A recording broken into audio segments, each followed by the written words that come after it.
Hi, Jen here from Jen Michelle Coaching. Today I want to talk about 3 ways to connect to your feminine energy. And the feminine energy is something we hear a lot about, right? But what can it sort of do for us in a world where we're rewarded for being in our masculine, for pushing things forward and constantly striving to get ahead? Feminine energy is what connects us to the essence of who we are, and it is the energy that is the polarity to the masculine. So when it comes to love, dating, and relationships, if we want a guy who's going to take the lead, it's important that we be able to authentically embody our feminine energy, which connects us to the very essence of who we are. So the first step is introspection, and introspection is what connects us to what we're doing and why. So we can look at our lives and see if what we're doing is in true alignment with who we are and what we want. So often we don't slow down enough to tap into what it is that we want. We're just sort of unquestionably taking action, or we're scared and we feel like, a sense of urgency. So we're doing all these things that actually, if we took the time to pause, they're not really in alignment with the essence and the truth of what it is we desire. So being able to get still and sort of connect and turn inward is critical in accessing our feminine energy.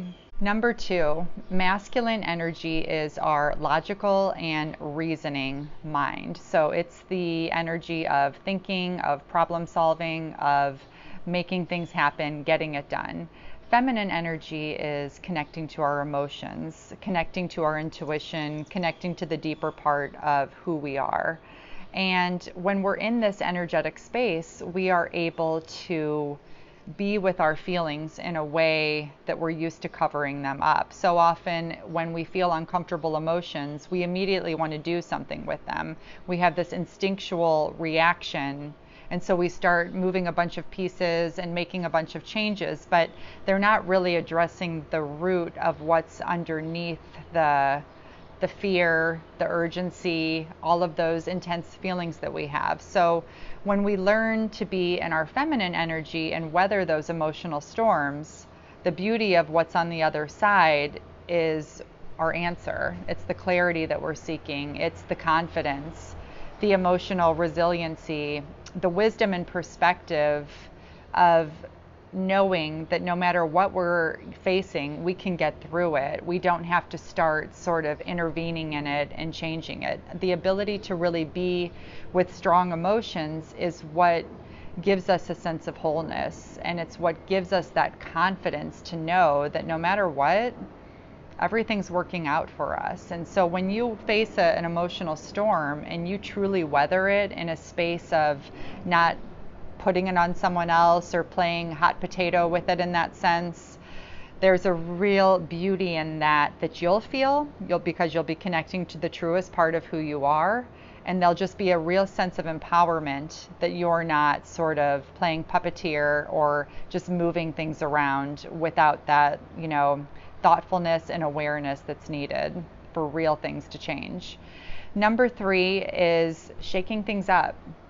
The feminine energy is what tells us what needs to change in our lives, even when it's inconvenient, even when it's messy.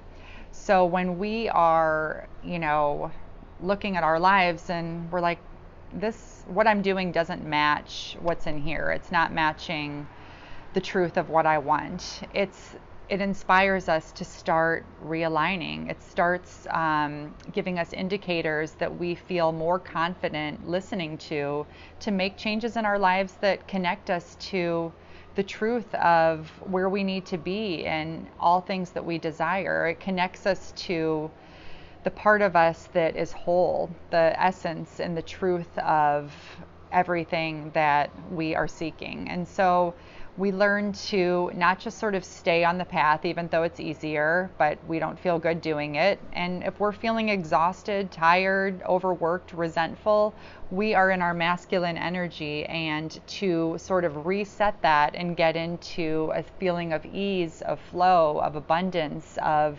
love and possibility, it's important that we start to align and connect to our feminine energy. And so shaking things up and making those changes that lead to that are a critical piece as well. And it just takes building the confidence and the inner strength to hear that part of you, and to softly and gently respond and make those changes over time. And if this topic is interesting to you and it kind of gets you thinking about what possibilities await you, I would invite you to go to my site, jenmichellecoaching.com. I have a complimentary guide, Magnetic Sensitivity, all about accessing your feminine energy, and there's just the true essence of who you are a little bit more deeply.